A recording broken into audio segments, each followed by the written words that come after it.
আমার ফাঁসি চাই বেশ চমকপ্রদ এক নাম।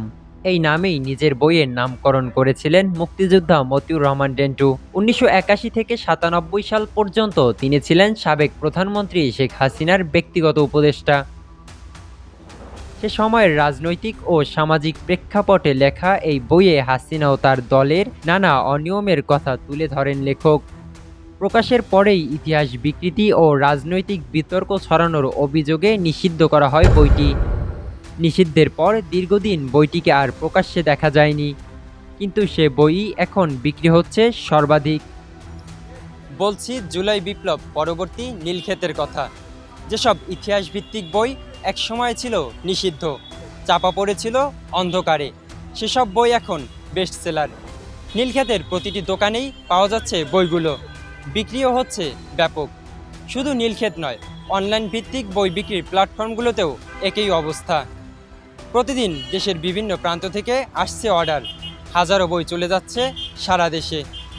বিগত 15 বছর যাবৎ বইটা নিষিদ্ধ ছিল, তো কাস্টমারের মনে একটা আগ্রহ যে কেন নিষিদ্ধ ছিল, কি কারণে নিষিদ্ধ ছিল, এই বইটাতে কি আছে, মানে ওইটা পড়ার জন্য এখন কাস্টমারের আগ্রহ অতিরিক্ত বেড়ে গেছে, মানে বেশি চাহিদা পড়ে গেছে।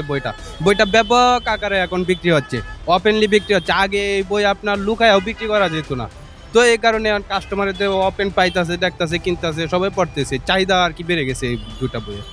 পাঠকরা বলছেন, দেশের প্রকৃত ইতিহাস লুকাতে সরকার গত ১৬ বছর বইগুলো বাজারে নিষিদ্ধ করেছিল। কি লেখা রয়েছে বইগুলোতে, সেই আগ্রহ থেকে বইগুলো কিনতে আসছেন অনেকেই।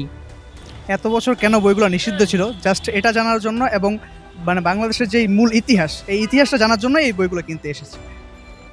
আমার ফাঁসি চাই এর পাশাপাশি আরও বেশ কিছু বই রয়েছে বেস্ট সেলার বইয়ের তালিকায়।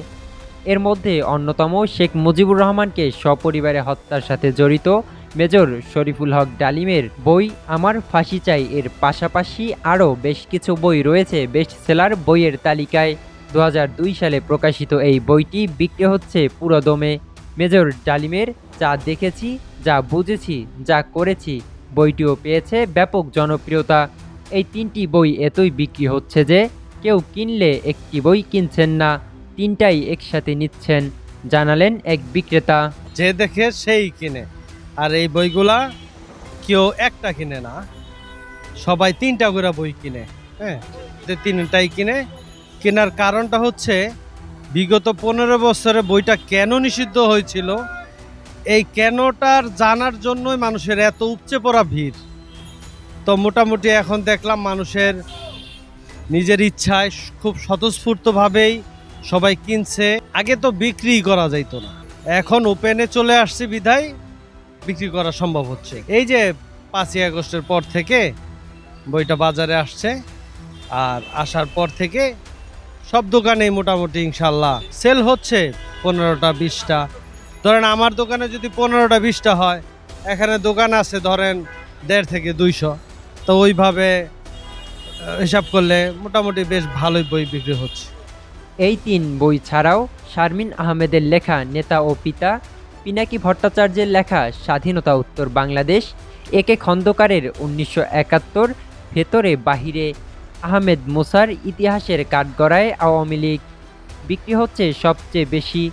এর পাশাপাশি মহিউদ্দিন আহমেদের সম্প্রতি প্রকাশিত বই জামায়াতে ইসলামী উত্থান বিপর্যয় পুনরুত্থান নিয়েও আগ্রহ দেখাচ্ছেন মানুষ। রুহুল আমিন, প্রজন্ম নিউজ, ঢাকা।